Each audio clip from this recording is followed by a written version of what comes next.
काही नाही, मोबाईल आहे माझ्या हातामध्ये आणि इकडे एक लोकेशन बघायला आम्ही आलो होतो शॉर्ट फिल्म साठी. म्हणजे अर्थातच आम्ही मरीन ड्राईव्हला आहोत. तर हे लोकेशन तसं सगळ्या मुंबईकरांना किंवा जगभर माहीत आहे.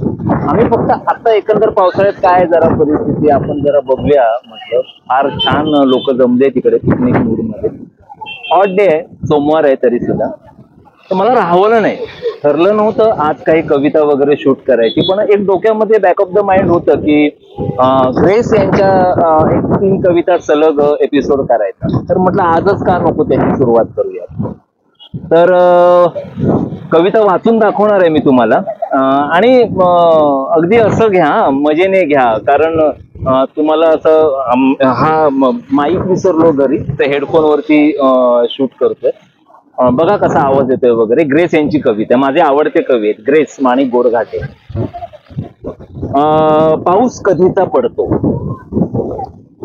पाऊस कधीचा पडतो, झाडांची हलती पाने, हलकेच जाग मज आली दुःखाच्या मंद सुराने.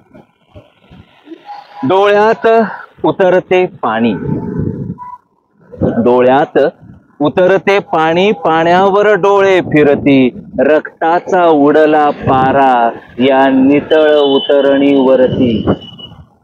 पेटून कशी उजळेना ही शुभ्र फुलांची ज्वाला, ताऱ्यांच्या प्रहरापाशी पाऊस असा कोसळला.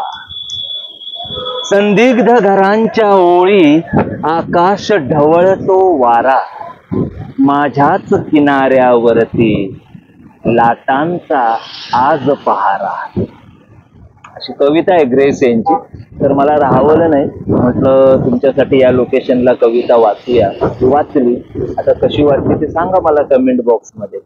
बाकी काही नाही, नवीन ग्रेस यांच्या कवितेच्या निमित्ताने पुन्हा लवकरच भेटूयात. तोपर्यंत टाटा, बाय बाय, सायोनारा. बाकी एन्जॉय करा. कसं वाटतंय सांगा लोकेशन. बाय, टाटा, सायोनारा, बाय.